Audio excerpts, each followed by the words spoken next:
భూసేకరణ, అక్కడ రైతులు చాలా మంది ఈ యొక్క అదనపు భూ సమీకరణకు చాలా వ్యతిరేకంగా ఉన్నారు. ఈ ఇచ్చింది చాలక ఇప్పుడు ఇచ్చే 2015 నుంచి ఇప్పటికి 10 ఏళ్ళు అయితే మా రెసిడెన్షియల్ ప్లాట్స్ చూపించలేదు, కమర్షియల్ ప్లాట్స్ చూపించలేదు, అక్కడ ఇన్ఫ్రాస్ట్రక్చర్ డెవలప్ కాలేదు, ఒక్క ఇల్లు మేము ఇంతవరకు కట్టుకోవాలా. ఈ పరిస్థితి ఉంటే మళ్ళా అదనంగా మళ్ళా వచ్చేసి 44,677 ఎకరాల కోసం మళ్ళా అదనంగా సేకరించాలని ఇది ఒక దాని మీద పూర్తి చాలా అక్కడ రైతుల్లో స్థానికంగా ఉండే రైతుల్లో పూర్తి వ్యతిరేకత ఉంది. మేము ఆల్రెడీ ఇచ్చిందే ఇప్పటికే 29 గ్రామాల పరిధిలో 29,442 రైతులు 34,829 ఎకరాలు ఆల్రెడీ ఇచ్చారు. దానికి తోడుగా ప్రభుత్వ భూమి అట్ట భూమి ఉంది 18,950 ఎకరాలు.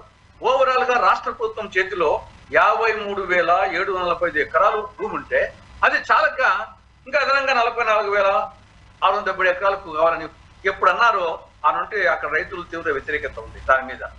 మాకైతే ఇటు ఉంటే మళ్ళా ఎందుకని చెప్పేసి కాబట్టి ఇది ఓవరాల్ గా అక్కడ ఉన్న పరిస్థితి. నా సూచన ఏమంటే ముందు అప్పు తెచ్చేది మానుకోండి. మీరు సెల్ఫ్ ఫైనాన్స్ అన్నారుగా, సెల్ఫ్ ఫైనాన్స్ విధానంతో డబ్బులు రాబట్టండి, కేంద్రం నుండి గ్రాంట్ తేండి, తర్వాత దుబారా చేయొద్దు. మంది బీద రాష్ట్రం అంటున్నారు, పక్కన తెలంగాణలో ఒక బ్రహ్మాండమైనటువంటి సచివాలయం 616 కోట్లతో కడితే ఇక్కడ టెంపరీకి 1,151 కోట్లు, మళ్ళీ పర్మనెంట్ కు 4,689 కోట్లు. ఇది అర్థం లేని దుబారా. కాబట్టి దుబారా చేయొద్దు, అప్పులు తేవద్దు. మీరు సెల్ఫ్ ఫైనాన్సింగ్ ద్వారా నిర్మించండి, కేంద్రం నుండి గ్రాంట్ తెచ్చి నిర్మించండి. మీకు అదనపు భూ సమీకరణ అనవసరం. ఉన్న భూ సమీకరణతోనే దాంట్లోనే బ్రహ్మాండంగా ఉంది, దాంట్లోనే చేయొచ్చు. ఇది నిన్న అంతా అబ్జర్వ్ చేసిన తర్వాత ప్రభుత్వానికి నేను ఇచ్చే సలహమ్మ. సార్, ఇప్పుడు గవర్నమెంట్ పెద్దల పనులన్నీ చాలా ఫాస్ట్ గా జరిగిపోతున్నాయి అని అంటున్నారు కాబట్టి మీరు స్వయంగా వెళ్ళి చూసొచ్చారు కనుక ఈ టర్మ్ లో ఖచ్చితంగా మనకి రాజధాని రెడీ అయిపోతుంది అనుకోవచ్చా? ఏం కాదమ్మా, చెప్తు కదా, రాజభవన్ ఇంకా దాని కథ మొదలే పెట్టలేదు. సచివాలయము పునాది దశలో ఉంది, పునాది దశలో. తర్వాత అసెంబ్లీ భవనము పునాది దశలో ఉంది. తర్వాత మిగతా సెక్రటరియట్, అసెంబ్లీ, హైకోర్టు ఆల్సో పునాది దశలో ఉంది. ఇది శాశ్వత అని చెప్పేటని ఆల్రెడీ ఉన్నాయి. వీళ్ళు చెప్పే శాశ్వత వచ్చేసి ఇవన్నీ పునాది దశలో ఉన్నాయి. రాజ్భవన్ పునాది దశలో కూడా లేదు. ఇంకా రాజధాని అంటే ఊరికి ఏదో ఎమ్మెల్యే క్వార్టర్స్ ఎవరు చేస్తారు మన ఎమ్మెల్యే క్వార్టర్స్ కడితే మాత్రం. కాబట్టి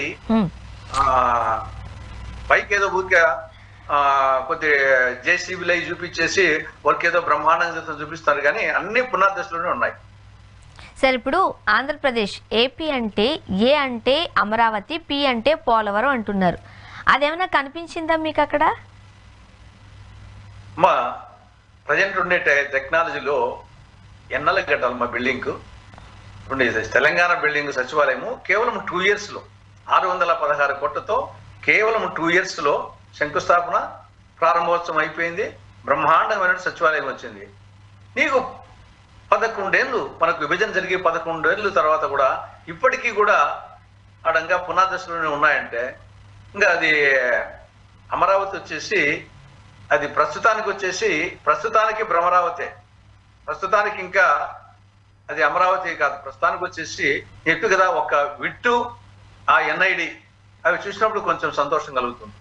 ఆ విట్ యూనివర్సిటీ అండ్ ఎన్ఐడి ఎన్ఐడి మిగతా అంతా తాత్కాలిక భవనాలు ఎట్లా జరుగుతుంది అంతవరకు అనుకుంటే పర్వాలేదు. కానీ ఈ యొక్క శాశ్వతం అనేటన్ని ఇప్పటి వరకు ఇంకా అది దాని గురించి ఇప్పుడే ఊహించుకోలేము, ఎన్నాళ్ళు పడుతుందో చెప్పలేము.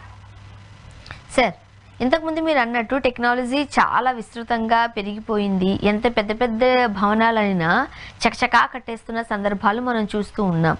ఓకే, ఎందుకు చంద్రబాబు నాయుడు గారు రెండోసారి ఏపీ విభజన తర్వాత, ఆంధ్రప్రదేశ్ విభజన తర్వాత అధికారంలోకి వచ్చిన తర్వాత కూడా నత్త నడకన ఈ పనులు నడుస్తున్నాయని అనుకోవాలి?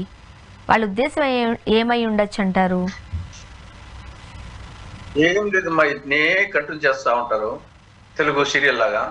మళ్ళీ వచ్చే ఎలక్షన్లకు వచ్చేసి ఇదో నేను వచ్చేసి ఇప్పుడు ఒక 70% అయిపోయినాయి, ఇంకా మళ్ళా మిగతా అన్ని కావాలంటే మళ్ళీ మా ప్రభుత్వానికి మాకే అధికారం ఇవ్వండి, మళ్ళీ వేరే ప్రభుత్వాలు వస్తే ఆఫ్ చేస్తారు అని ఇది చూపించి మళ్ళీ నెక్స్ట్ ఎలక్షన్లకు ఇది పూర్తి అయితే మళ్ళా ప్రజలు పట్టించుకోరు అని మళ్ళీ ఏమి చేయకుండా ఉంటే మళ్ళీ అదొక రివర్స్ వస్తుంది.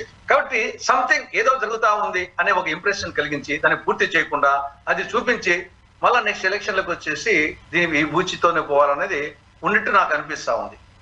సార్, మీరు తెలంగాణ సెక్రటేరియట్ చూసే ఉంటారు. ఓకే, 616 కోట్లు అయ్యింది, 2 సంవత్సరాల్లో కంప్లీట్ చేశారు. అత్యద్భుతంగా ఉంటుంది. మనం కాస్త నైట్ చూసామనుకోండి, ఆ వెలుగుల మధ్య చాలా అత్యంత సుందరీకరణగా మనకు కనిపిస్తూ ఉంటుంది. మరి మనకి ఏపీలో 1100 కోట్లు ఖర్చు పెట్టారు ఇప్పటికే. ఆ అందం లేకపోతే మనకు చూడడానికి ఆ ఫెసిలిటీస్ కనిపిస్తాయంటారా? వర్ది అని అనుకోవచ్చా మనం? అస్సలు మన సచివాలయం వచ్చేసి ఆ గుర్తింపే లేదు.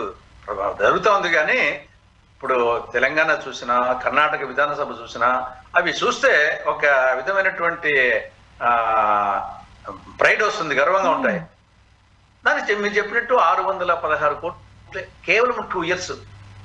అలాంటిది ఇక్కడ తాత్కాలికంగా 1151 కోట్లు, మళ్ళీ ఇప్పుడు 4609 కోట్లు పర్మనెంట్.